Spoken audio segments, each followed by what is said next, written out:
On a Wednesday afternoon in Ireland, a young woman in her early 20s left her workplace, intending to head home. To the shock of her family, neighborhood, and friends, a few hours later, her death was announced.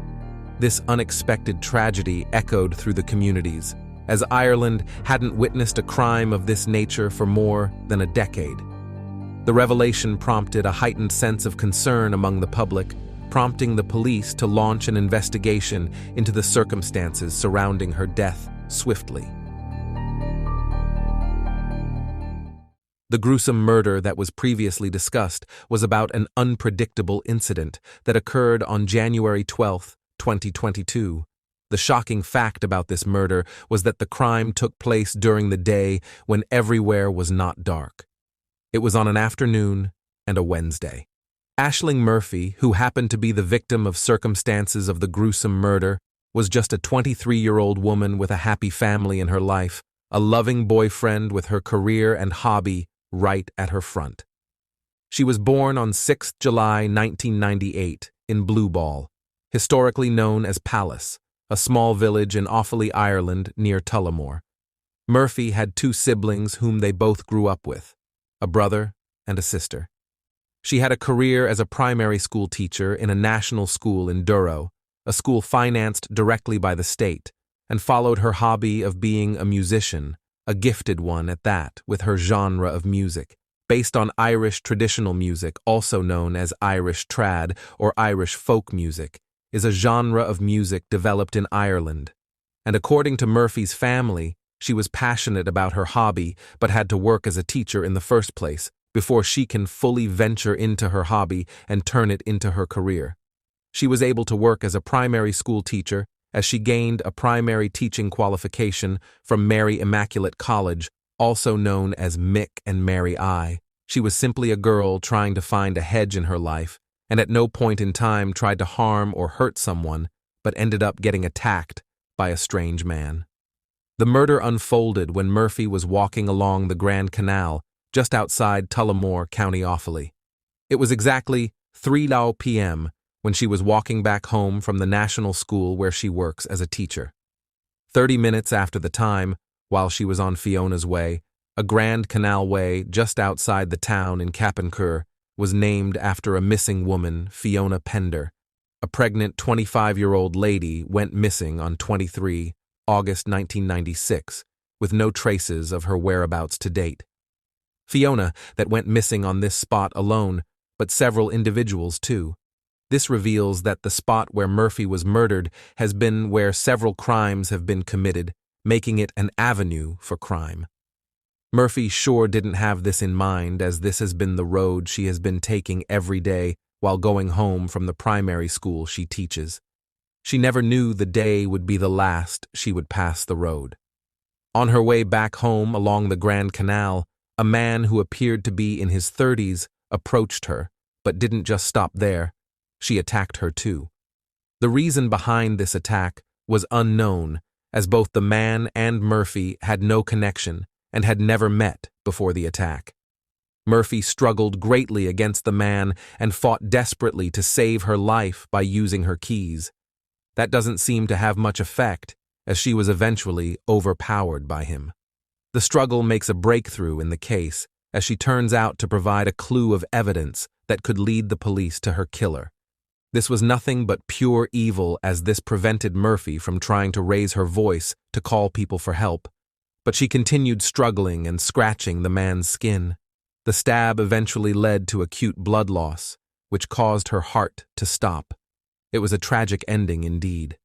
It wasn't long before two women who were jogging on the opposite side saw Murphy being assaulted before her death and ran to the nearest house to call the Gardaí.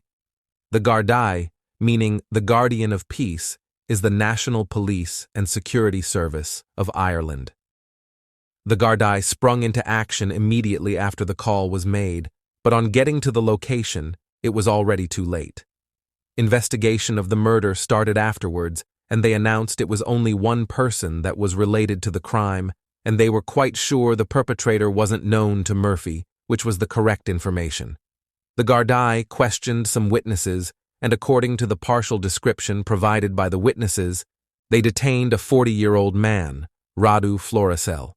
CCTV from a store close to the crime scene proved the man was there at the time the crime was committed.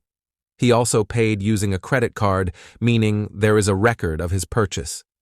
The 40-year-old man was later released the next day after their inquiries established that he wasn't the perpetrator. The 40-year-old man who was detained was later interviewed by a popular Irish daily newspaper and online publication that goes by the name Irish Independent. Radu Floricel claimed after his release, his life hasn't been going out well as he has subsequently received online threats from unknown individuals. He claimed he just went to the shop for milk. He later persuaded the Gardaí to clear his name completely, as he claimed to be a Romanian who moved to Ireland when he was 16 and has been living peacefully since then, would want to continue doing just that, and doesn't want to appear degrading or anything like that. A Falcon Storm mountain beak was further retrieved at the scene of the crime and linked to reports that another woman was followed by a man on a bike in Tullamore just 2 hours before the murder was committed. CCTV revealed this, but little or no information regarding the murder was obtained from this information. The Gardaí make sure not to leave any stone untouched in bringing justice to the murder of Murphy, and this was executed in their act of locating and recovering the DNA evidence from Murphy's body. This was gotten during the process when she was trying to fight for her life, and this triggered more development and significant progress was made due to this information. This progress led to a renewed appeal for information which was issued by the Gardaí.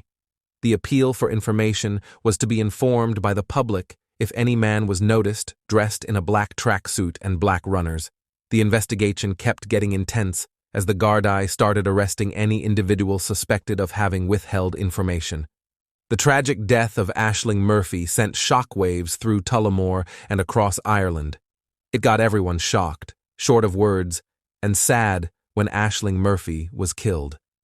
People were saddened by the violence, particularly against a young woman with so much potential. Leaders spoke out against such acts and said violence, especially against women, was wrong and wouldn't be allowed. The Minister for Justice described the circumstances as every woman and family's worst nightmare, as this will bring a very disturbing scenario for every woman out there as to the question of their safety. It didn't stop there, also demanded a policy of zero tolerance of violence by men against women. Publishing statistics, it compiled on the unlawful deaths of women in Ireland since 1996. While the leaders were voicing out their opinions and backing them up, people around Ireland and the world held candlelight vigils with photos and flowers to remember Aisling Murphy. These numerous vigils and tributes were held in towns, villages, and cities, not only in Ireland, but also around the world. People in Tullamore and a lot of other places came together to honor Murphy's memory. The cries and tributes of the people were heard by the government, which made Murphy's death did not go in vain. People were so upset that they wanted the government to stop violence against women. 2 days into the chilling investigation of Aisling Murphy's murder, another suspect emerged. He was caught in the most dire situation. It turned out the man presented himself to the St. James hospitals, his body with unexplainable injuries. This wasn't your typical wounded man seeking help. Something about him sent shivers down the spines of the medical staff, prompting them to alert the Gardaí. The doctors tipped off the police. Gardaí attended the hospital to investigate, but were immediately suspicious and made a connection to Ms. Murphy's murder. The police made moves based on their intuition and started digging into the man's past and raided places in Dublin and Offaly. A quick background check was run on him, and they even took 2 cars, including a taxi that might have brought the man to the hospital, were snatched from the streets. They even searched the canal where Aisling Murphy died, looking for clues and being relentless in their pursuit of the truth, hoping to discover secrets buried beneath the Grand Canal. This mysterious guy with weird wounds, shrouded in pain, turned the whole case upside down. Was he a witness? A victim? Is the perpetrator himself or something worse? Only time and the Gardaí would tell. The Gardaí were determined to find out who killed Aisling Murphy, and this new development might have taken a sharp turn and might have led them closer to the truth, as a series of questions were left unanswered. Before the tragic event, he wasn't known to authorities in Ireland or Slovakia. He hadn't faced any legal trouble in either country, and Irish police hadn't encountered him before or crossed paths with the Gardaí before the incident. His past, both in Ireland and Slovakia, was spotless. He had a clean slate. It was as if a new criminal just emerged out of the shadows and started to commit nothing less than a grievous crime. The day Murphy was buried, which was January 18, 2022, hundreds of people gathered in Mount Bolus, a small town in Ireland, to say goodbye to Aisling Murphy. Important leaders like the Prime Minister and the President came to honor her, along with her grieving family and friends. Even schools across Ireland took a moment of silence at 11 a.m. to remember her.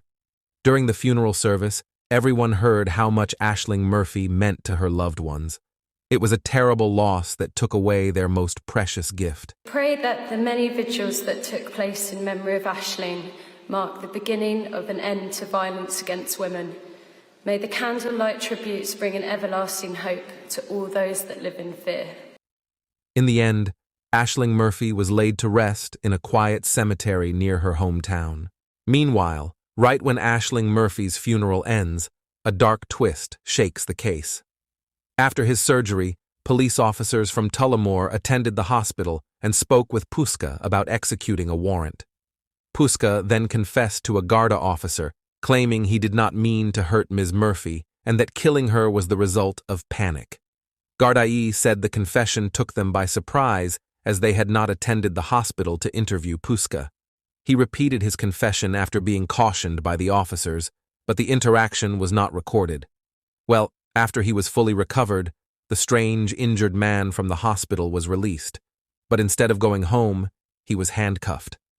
Police think he killed Murphy and charged him with murder. His name is Joseph Puška. He's 31 and from Slovakia.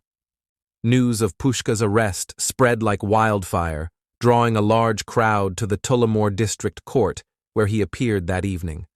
The atmosphere was tense. Angry people yelled and shouted at Puška while facing the court that night, grieving outside the courthouse. Inside, Murphy's family held framed photos of her in silence. The judge stated something was a bit off with Puška and got him locked up in a special jail until his next court date in a week. During the court session, after initially admitting to Aisling Murphy's death, Puška later claimed he had no memory of the events. His defense attributed this to pain medication, but the court and a medical expert raised doubts. He claimed he couldn't remember anything about the incident. Things took a turn during the trial when a pain specialist testified that the level of medication Puška was taking wouldn't likely cause amnesia for such a significant event. Ultimately, the judge sided with the medical expert. In his sentencing remarks, he stated that the medication wouldn't cause amnesia for major events. He further highlighted that Puška's initial confession was delivered genuine and showed no signs of confusion. Could this be a memory-clouded or calculated claim? Well, it's only a short time before we know.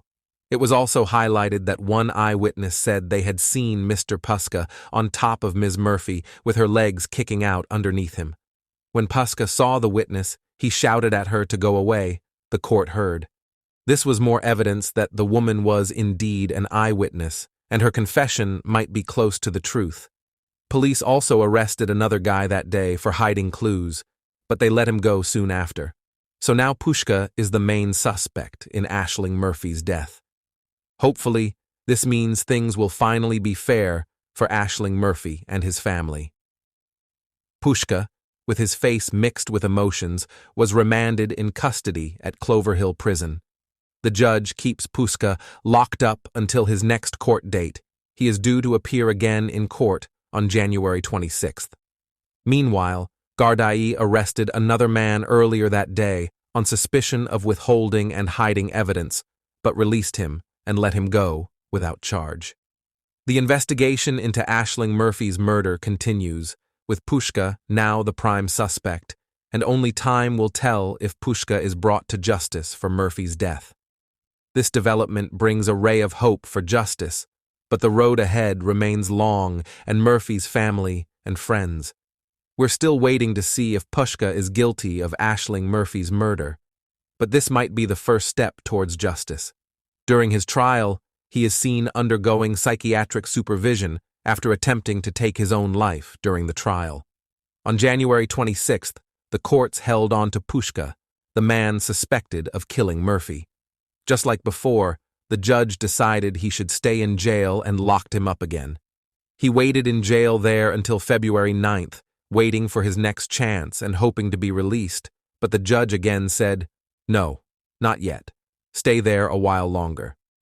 Still locked up in jail, he had to wait even longer, until March 9th, for his next chance to see freedom. Maybe then, maybe he'll get out. All the while, the investigation continued. The police kept digging, searching for clues and answers about Murphy's death, and getting closer to the truth about Murphy's death. On April 25th, the Central Criminal Court decided and scheduled that Pushka's trial for Murphy's murder would happen on June 6, 2023. But it got delayed and was further postponed to October 2, 2023, because the defense wanted a Slovakian interpreter for Pushka. Well, if you ask me, it was very unnecessary, as the proceedings have been going on without one for a while now. On November 9, 2023, Pushka was found guilty of killing Murphy after a trial that spanned over 3 weeks.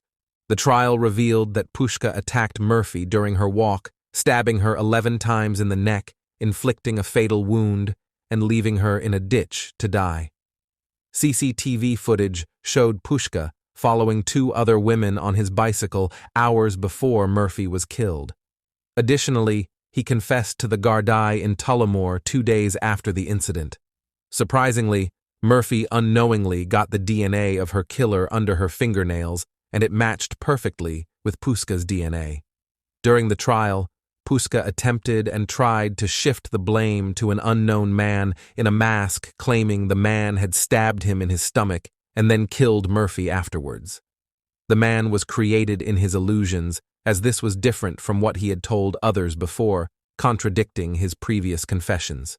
He must be best at giving different versions of events to different people. On November 17, 2023, Pushka was given a life sentence for the murder following his conviction. Just before the sentencing, the court listened to statements from Murphy's family and partner. Ryan Casey, Murphy's boyfriend, addressed Pushka, says, "Throughout your trial, you displayed smirks, smiles, and a complete lack of remorse, revealing the true nature of who you are, the embodiment of pure evil." These statements highlighted the impact of the crime on their lives. Full of hope and dreams, Ryan explained how Aisling and Ryan had recently met with an architect to design their future home. They envisioned a life together, filled with marriage, children, and the joy of building their own space. Ryan shared how even just imagining marrying Aisling brought a smile to his face. "I would have married her in a heartbeat," he expressed, the pain of their stolen future evident in his voice. Ireland has now lost its sense of innocence, as a crime of such magnitude was committed in broad daylight. The case ends here. Thanks for watching.